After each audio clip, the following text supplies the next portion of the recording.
Bonjour, nous voici donc au 10e jour de ce défi extraordinaire. Alors, je crée une activité économique alignée sur ma mission de vie. J'ai mon petit cahier où je note tout.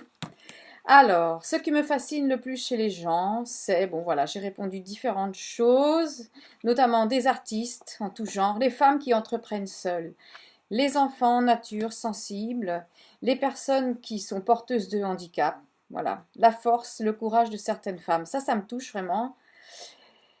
La beauté d'une œuvre d'art.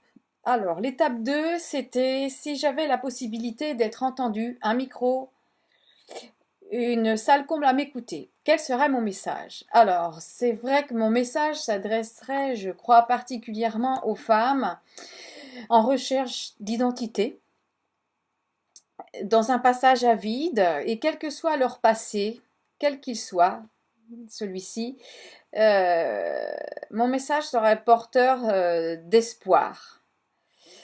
Et surtout, voilà, moi je peux leur apporter mon aide, mon soutien et surtout mon expérience pour aller de l'avant et faire de ce passé ou de ces expériences plus ou moins difficiles une force et construire vraiment sa nouvelle vie et réaliser ses rêves.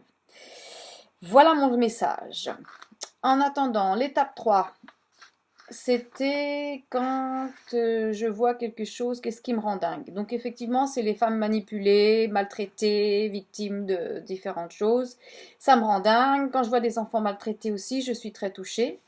Le manque de budget justement pour accompagner ces gens et tous les diplômes que l'on demande.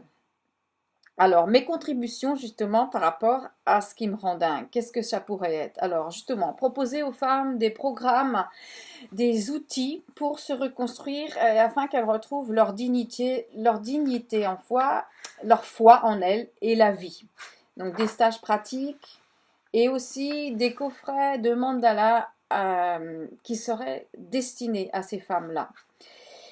Donc je suis déjà bien dans ma voie. Ensuite, proposer des ateliers aux enfants, aux adolescents, c'est vrai que ça me tient à cœur pour les adolescentes en tous les cas, des jeunes filles, pour leur donner un maximum d'outils, qu'elles soient autonomes et qu'elles gagnent confiance en elles au fur et à mesure des expériences qu'elles ont dans leur vie. Ensuite, par rapport au manque de budget, je souhaite proposer des services ponctuellement dans des associations où je serai bénévole ou pour une petite contribution, parce que c'est important aussi pour moi d'être dans le bénévolat.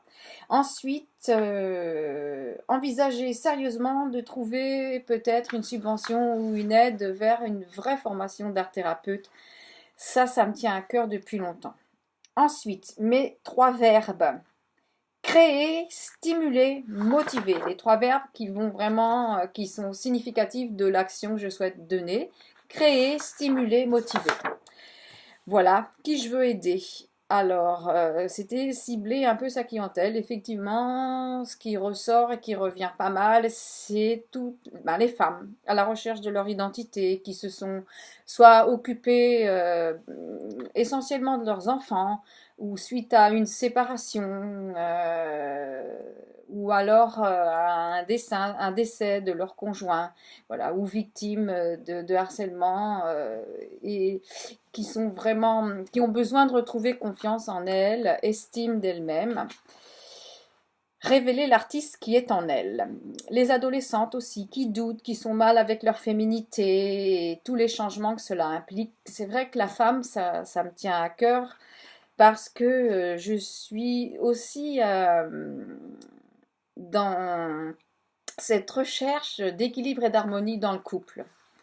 Voilà, alors ça, parce qu'il y a quand même beaucoup la notion du couple et c'est ressorti dans mon CV, l'amour, le couple. Alors ça commence par déjà son couple intérieur. Ensuite, les personnes seules qui ont besoin de changer leur regard sur la vie avec plus de positif et de joie. Alors, l'étape 7, mon métier. Quel est-il? Effectivement, j'ai marqué mon métier est de stimuler, motiver, créer plus de joie dans la vie des jeunes adolescentes et des femmes en besoin d'identité, confiance et estime d'elles-mêmes, en proposant mes activités, mes services d'animatrice, d'art thérapeute et créatrice. Voilà, ça serait ma vie professionnelle alignée sur qui je suis, créatrice de bonheur. Parce que ce qui ressort vraiment, vraiment toujours dans mes compétences, mes talents, dans ce que je demande aux gens, c'est la joie. Je suis vraiment un moteur pour les gens joyeux.